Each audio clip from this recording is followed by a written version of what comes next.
Good afternoon, everyone. I'm Ryan Tarrant, President and CEO of the Bay Area Chamber of Commerce. Want to thank everyone for joining us today for our Reopen Michigan Safely webinar. This has been one of the hardest things during this pandemic is not having employees, not having staff in an office, the challenges with communication.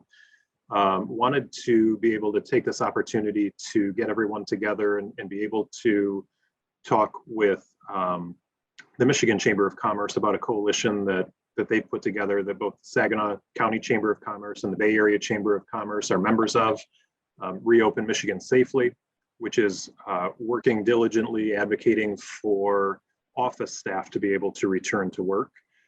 Before we get to that though, with all of these challenges that we've had in this past year, we have seen a couple of our members that we wanted to highlight today that have done some really innovative things that we think are worth talking about as we look at going back to work safely. First, I'd like to introduce Kathie Fuce-Hobohm. Kathie is the founder and dealer principal of Space Incorporated. Space is a company of creative and innovative professionals that specializes in designing the beautiful, functional, sustainable, and healthy office environments for businesses and federal agencies across the nation.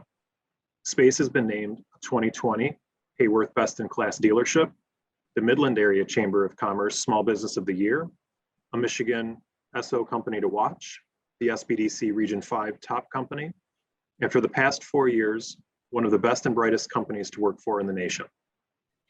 Kathie has been married to her husband, Bob, for 41 years. They have 2 married children, daughter Ty Petrillo and husband Nick, and son Patty Hobohm and wife Callie, and 3 grandchildren, Case, Lila, and Reed. Kathie, welcome and thank you for joining us. Well, thank you very much for giving us the opportunity to share what we've been doing at Space Incorporated. I'm excited to have the opportunity to be part of this. And I cannot thank the Bay City Chamber, the Saginaw Chamber, and Michigan Chamber for putting this together and helping people get back to work and get back to work safely. That's important. So we got a part of an introduction from oh my gosh, sorry, I'm glitching on your name right now. Anyway, we got a nice introduction, but in case we don't know you, Space is a nimble, high-performing workplace interior design firm, and most of you have seen our work around the area. In front of you with the pictures is Kirkue Manufacturing, Comfort Care Commerce. We've got Sure Health and the Grace A. Dow Library. We do a lot of workplace interiors locally, but we also work with the federal government and have done that since 2004. So we're very, very proud to announce that besides our commercial work, we've been able to supply over $100 million worth of products and services to the federal government. And it's this commitment to both, or being able to see both, that's allowed us to be a little bit more flexible and look at our business differently. So today we've just got 3 talking points. Just what we're hearing from business leaders and federal agencies about coming back to work safely, how we see the future of work as it relates to this health and safety, and the program that we think is the most innovative and exciting for us, a virus mitigation application that allows people to come back to the workplace safely. So here's what we're hearing from businesses. People are massively concerned about the physical and emotional health of their team members. I don't think anybody we've talked to hasn't said that is their #1 priority. But along with that, and balancing that is a decreased productivity, decreased collaboration. If we are not in the office ever, it is really hard to build that trust, teamwork, and camaraderie you need to run a big and a small business. So there's concerns about future legislation and litigation. The executive orders that are coming out are new, they're different. We just don't know which direction it's going to take, but there seems to be a big focus on that. There's a huge sense of urgency for getting people back to work. So not exactly knowing which direction to go. So we came up with a 3-part strategy to help people get back to work safely, and this was part of our pivot. Obviously, workplace design is our bread and butter. We do office interiors, we do workspaces, we create workplaces that work. And right now we've pivoted a little bit looking at that new hybrid office environment. For those of you who don't know that word, it's people working from home and at the office and working remotely, how that plays into the office environment. What we do know is that probably not everybody is going to get their own office. There's going to be a ratio. So if you have somebody working Monday and Tuesday in the office and you have somebody working Wednesday and Thursday, you've got to reutilize your real estate a little differently. So we're seeing that starting to drive some behaviors because of the hybrid workplace and because we're driving behaviors a little bit differently. That is resulting in a lot of excess furniture assets having the ability to go into the landfill. On a normal year, our industry, the office furniture industry, puts 9 million tons of product into the landfill. We think COVID is going to exacerbate this a little bit, and we really need a program and have developed a program to address that. But the one I want to talk to you a little bit more about is the area of health and safety, because bringing people back to the workplace healthy and safety with peace of mind is a direction that we really thought was important. And we started this at the beginning of COVID. So we've come up with a program that utilizes prevention for mold, mildew, bacteria, and viruses. So these are the biggest concerns coming back. We heard that 82% of the workforce is hesitant to come back. Number one concern is the perceived virus exposure. Not knowing exactly what's happening with variants and things like that. Yes, we're dealing with COVID-19, but then there's COVID-20, COVID-21, COVID-260. We don't know exactly where that's going to stop. And so it's prioritized the idea of microbes in the workplace. There's a little bit of concern about exposure to toxic disinfecting chemicals, people disinfecting so many times that this seems to be an issue. And really the question is, will I get sick? Or will somebody else I love get sick? So it's making people hesitant. And we really need to bring people back. So as far as microbes go, just a little science here. It'll take me a second. Mold, mildew, fungus, bacteria. Those are all considered microbes, and they're all in the family of what we're trying to keep out of well, they call it the built environment. And they're living absolutely everywhere. On top of the desk, below the desk, food service, HVAC systems, you name it.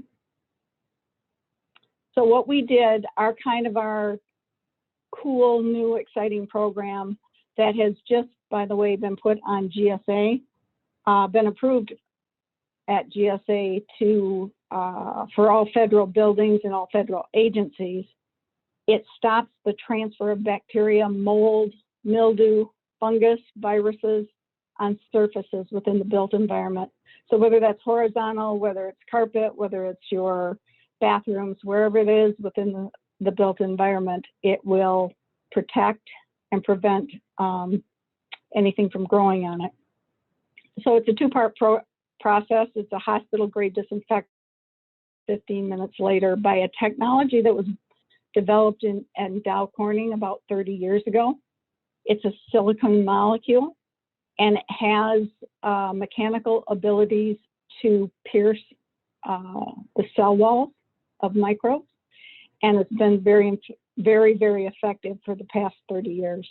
Works on porous and non-porous surfaces. It destroys the cell wall. It simply doesn't transfer to the environment that we thought was very good for our sustainability. Accepted by the EPA, which is good. It is water-based. It has been tested by the Global Virus Network. It provides consistent and persistent protection. So basically, it is an electrostatic treated application.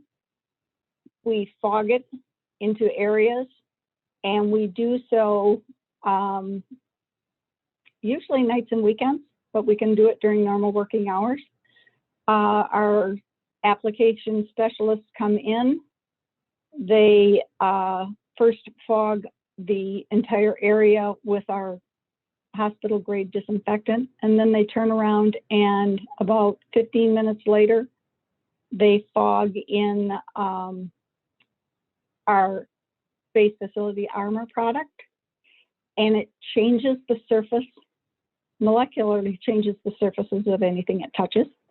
And the picture in here in the blue, you can see how an untreated surface is pretty flat. The treated surface creates a needle-like effect. So you can imagine when a cell of any kind drops on the top of that surface, it ends up getting punctured, and basically punctured and electrocuted. So the technology is cool. It's tested. It's been vetted by the federal government. So from a pivoting standpoint and the ability to help people come back to work, we think this one's a winner. Thank you.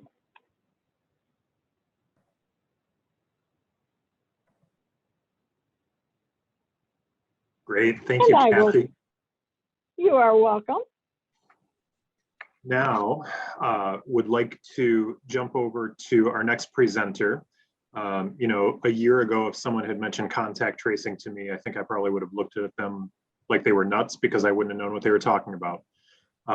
You know, but now everywhere we go, we have to deal with contact tracing. So we're going to hear from BYOD. Dave Graham attended Queen's University and studied political science. He's marketed and sold horticultural container packaging throughout North America with strategic roles that culminated with big box retail responsibilities, specifically working with Home Depot, Lowe's, Walmart, Meijer, and Menards on their national branding strategy and execution for all live goods packaging and signage. This also includes the design and launch of several B2B ordering portals connecting the clients and retailers being sold to. He's the brand manager of BYOD, located in Midland, Michigan, and lives in Bay City. Before I turn it over to Dave, would also like to mention for today's attendees, if at any point you have a question for our presenters, there will be time for Q&A at the end of the presentations. Please use the Q&A icon at the bottom of your screen for any questions, and the moderator will get to as many or all of those as we can before the end of the program. Dave, thanks for being with us. Ryan, thank you for putting this together with your team. We greatly appreciate it. BYOD is a virtual restaurant manager platform that was being developed right before COVID hit. In fact, we were scheduled to launch the day after the restaurant and closures came down and left us with time on our hands. Temp Protect is an app that is downloadable at the Apple Store and the Google Play Store for Android for employees of restaurants and businesses to complete a health screening questionnaire prior to getting to the business. They submit their results. If they pass, they go to the business and have their temperature verified, which can be done with a wireless thermometer into the application, or you can simply use any thermometer or any thermal device and take a photo, upload that to the cloud, the records are joined, and the employee has a 24-hour certification to work that day. So you've basically arrived at the conclusion that the employee is not symptomatic and that the employee has a temperature below the accepted CDC threshold for working. It's very quick and easy to use. It goes to an Amazon cloud-based server in an encrypted form, and that data is only accessible to the owner of the business or the restaurant in the case of the need by the county health department or other health authority to report it. So it's a complete health record and temperature verification of your employees before they enter your business space, and then as they enter, it's verified. That covers your employees and protecting your space from the beginning. Contact tracing was something that the MDHHS levied right before Halloween, and in a 4-day window, BYOD came up with Guest Protect, which is a web or URL-based contact tracing app or contact tracing tool, excuse me, that Ryan referenced. So for any business, you simply register with BYOD. Your workplace has a QR code attached to it. You print out that QR code, you put it at any entry point at your business. People attending your business or coming to your restaurant simply hover their phone over the QR code. It brings up a permission screen. You touch that, it brings up a data entry screen. You enter your name, phone number, press send. You get an acknowledgement screen that you show to the either the receptionist, the host, the bartender, the waiter, the waitress, and then you're immediately able to press a button to proceed to a menu page or any web page link, so that there's no digital residue or remnant left on your phone or whatever device you use. So it's not an app, it's a tool. There's nothing left on the customer's phones, and you proceed directly to a menu or website page. We have it in just about 500 locations in Michigan right now, and that encompasses everything from manufacturing businesses to restaurants and hotels.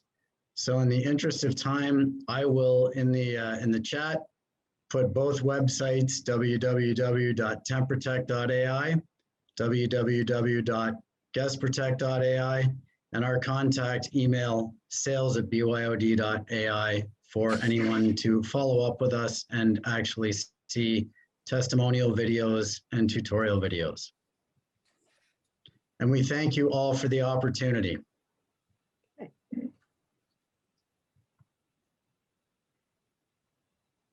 All right, well, thank you, David. We did have one question in the Q&A box. You know, I'll remind you, if you have a question, submit it. We'll be handling Q&A as soon as Wendy is complete with her presentation. But we did have one question about whether or not we could send slides. I believe we can email them to you, but we will need your email address. So with that, I'm Veronica Horn with the Saginaw County Chamber of Commerce, and we're proud members of this coalition along with the Michigan Chamber. And, you know, the number is growing every day. I think when we joined, we had 7 people, and I think there are quite a few more coalition members. So with that, I have the pleasure of introducing my friend and co-worker, Wendy Block from the Michigan Chamber. Wendy joined the Michigan Chamber in 2004. She is Vice President of Business Advocacy, and member engagement. Wendy is responsible for developing and advancing legislative and regulatory proposals and agendas representing chamber members' interests on a wide range of issues, including healthcare, legal reform, workforce development, and employment law. Wendy also manages the chamber's member engagement activities, including the chamber's signature events and webinar and training programs. I love working with Wendy. She is one of the most effective lobbyists in Lansing, and our chambers are very well served by her. So with that, Wendy?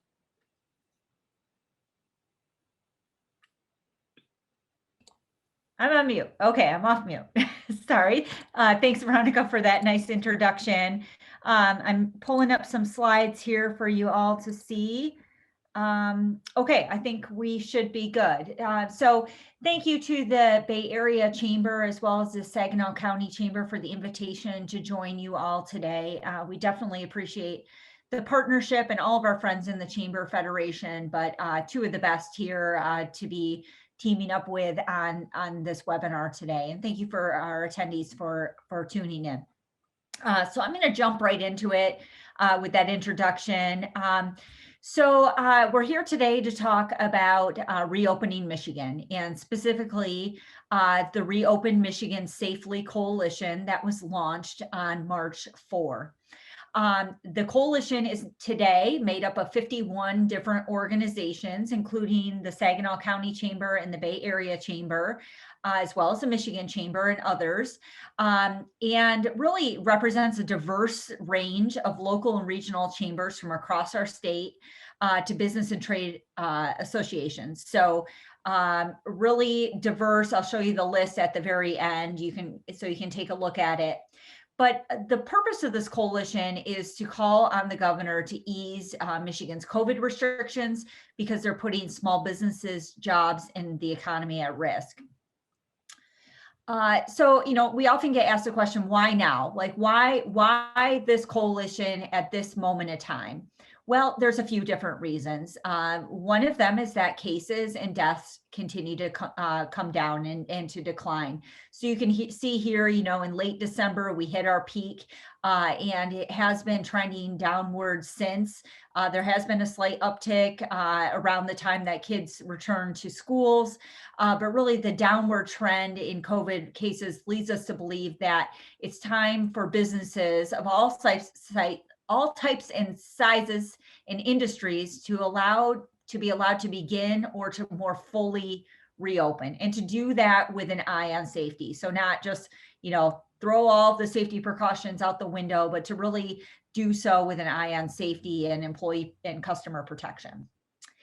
And, another question that comes up quite a bit is, well, hasn't the governor started to ease the restrictions?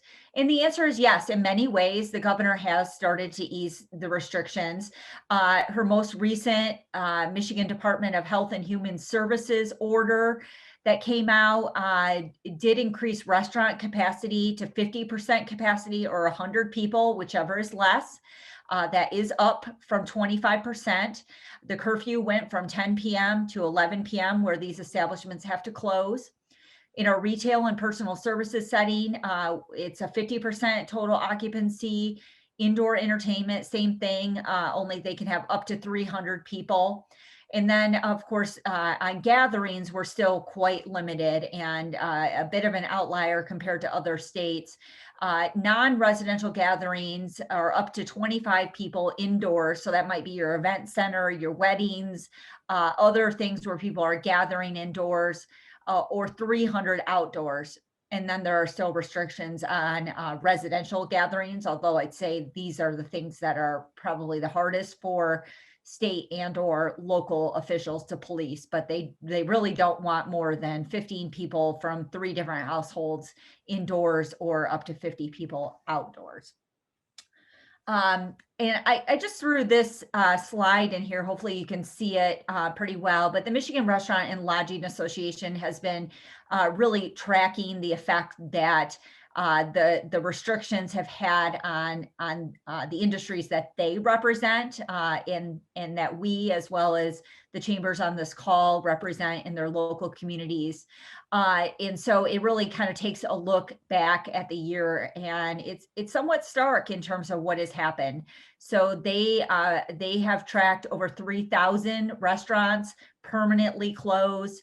Restaurant sales are down 57%, more than twice the national average, which is 26%. In the hospitality industry alone, 229,000 jobs have been lost, the second worst in the nation, I believe, after Hawaii. Hotel revenue has decreased by 1.1 billion.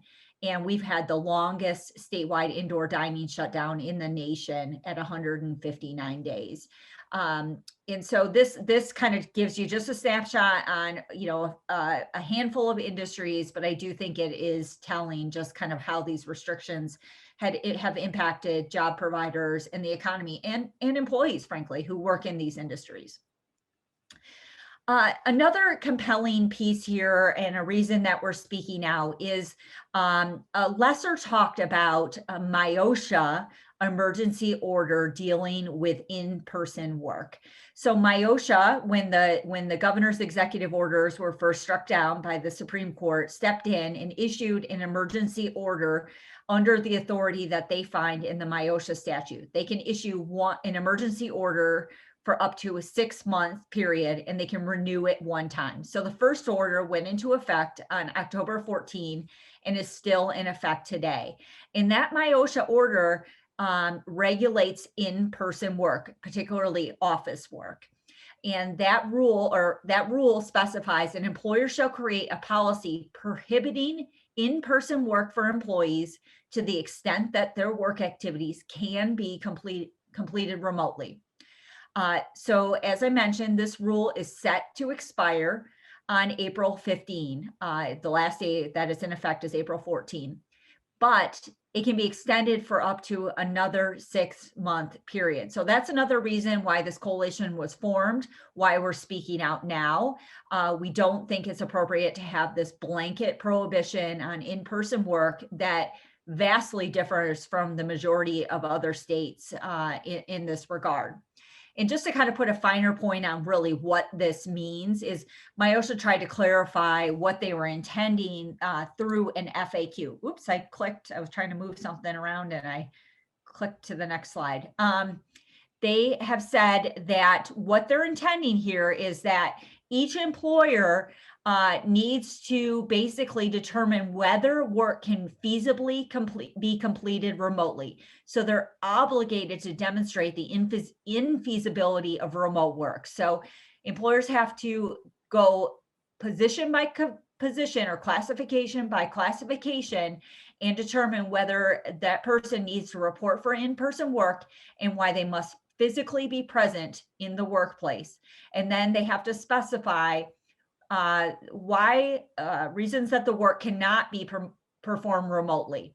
So for example, maybe someone has to handle specialized equipment, or they have to be there to accept the mail, those sorts of things. So if you were to get inspected by MIOSHA, they were to show up in your workplace tomorrow, they're going to ask you to demonstrate why there are employees on site.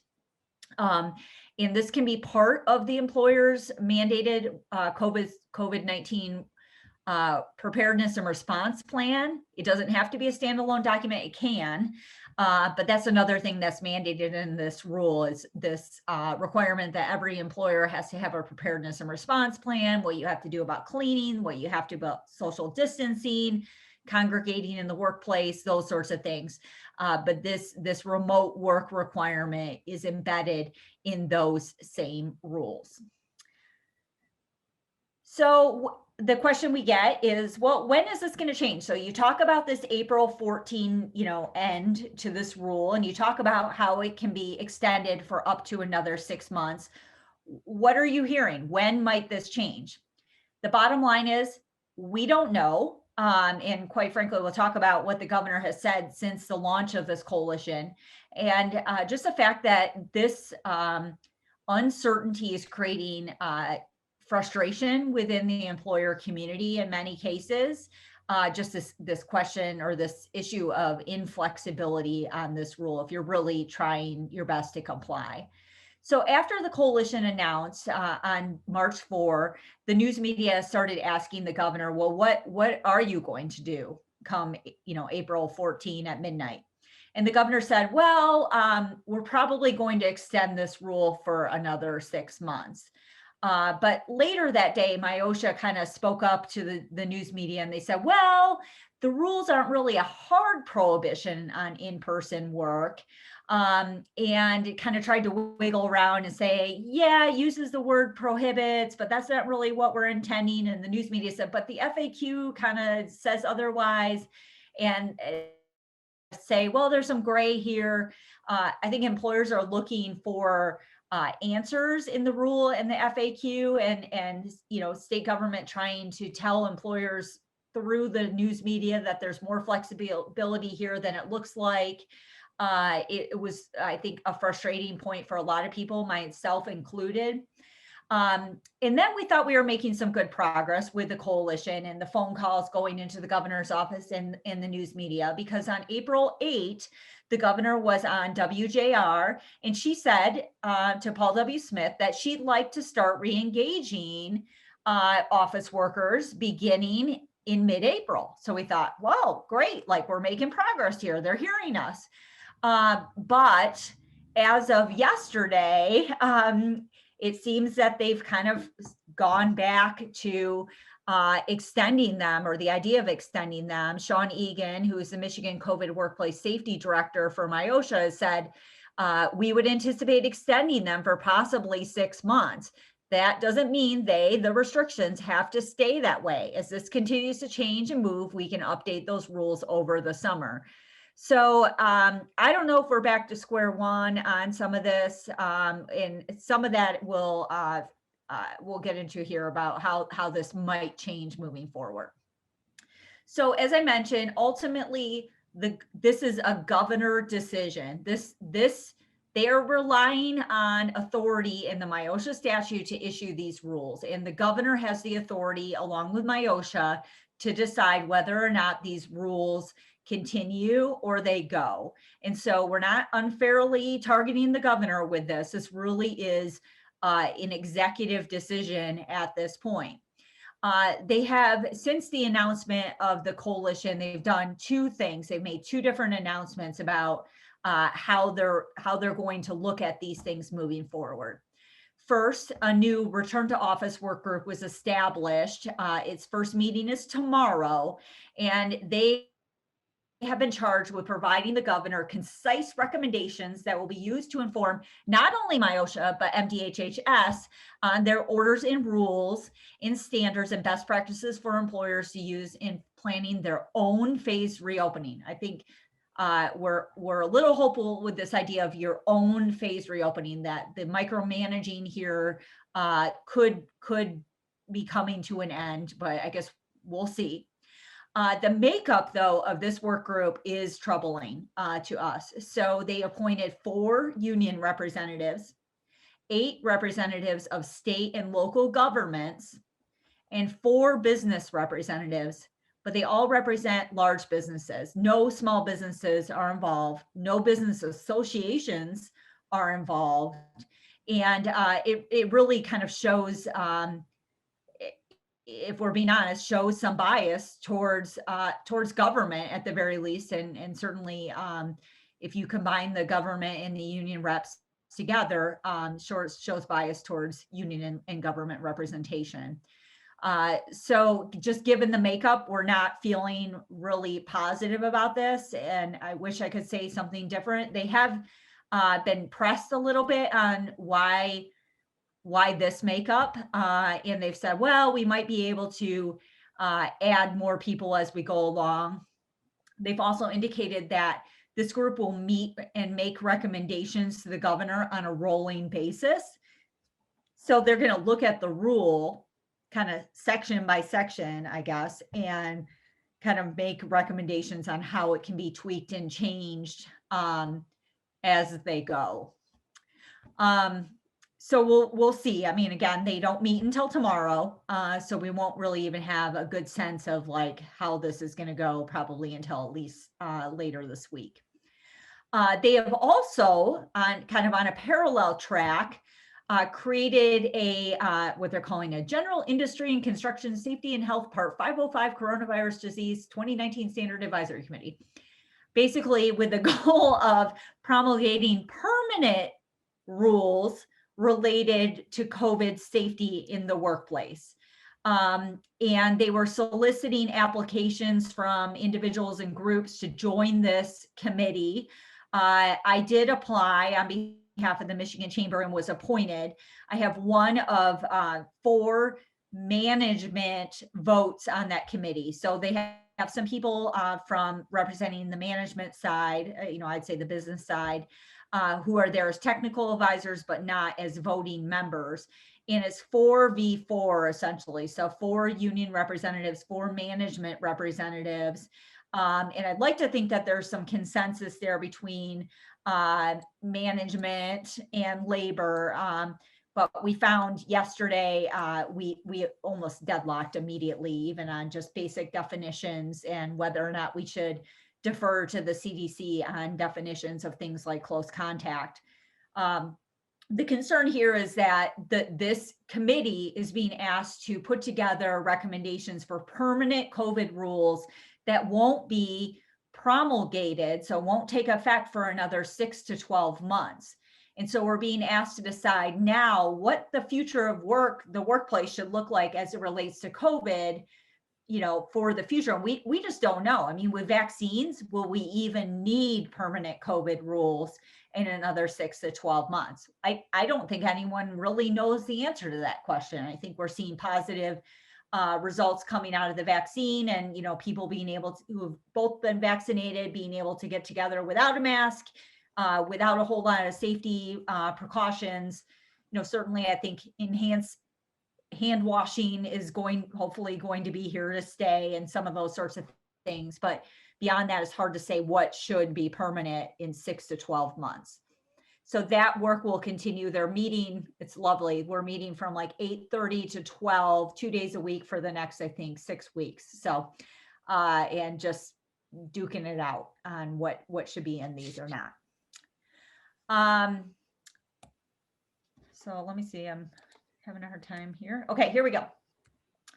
Okay, so to kind of wrap things up, the coalition has come together to push for further reopening of Michigan's economy. The coalition is called Reopen Michigan Safely, and the website is reopenmichigansafely.com. Pretty easy to remember. And when you visit the website, there are a few things that you can do, and we'll talk about those at the end, so you know what maybe your action items can be coming out of today, but encourage you to visit the website. We are pushing for this because we have one of the strongest prohibitions against in-person work. We believe job providers should be given the safety protocols to reopen their offices or other workplaces and safely return employees to in-person work if that's what works for them. And to make our voices heard now. Okay, so that's really the key. This is about businesses and their fight for survival. It's about the impact on our cities and our downtowns and ultimately local governments, because they're losing revenue when people aren't coming into our city centers on a daily basis. It's about the impact on employees, isolation, what Kathie talked about, the lack of collaboration, the lack of community, the lack of connections. I included a quote here from Veronica at Saginaw Chamber, because it's great. It's this idea that like Zoom is a wonderful tool, but it doesn't replace human interaction and the need to come together to address complex situations. So I'm not going to read what she said, but you can read it here, and it's great. So our ask of the governor is to end this micromanagement and allow employers and employees to work together, and with the union, if there is one, to use science and data and to develop a plan to safely reopen. That doesn't mean all employers are going to reopen and ask their employees to come back tomorrow if this rule is lifted. Many employers have in fact decided that they're going to keep employees home forever. They've decided this works for them. Others have said through January, others have said through September. Others are itching to come back sooner. So in terms of what you can do, you can visit the coalition website, poke around a little bit, read the materials that are there. There's an opportunity there to sign a petition in support. That's a petition that we're hoping to deliver to the governor to show her that there is significant support for this. And there is. We know over 1,000 phone calls have been put into the governor's office already. Same thing with emails. I know several hundred, probably close to 1,002, but I haven't checked it recently. And that's another thing you can do. There's an email and a phone number for the governor's office. So we're asking you to make your voice heard, to ask her to lift the restrictions.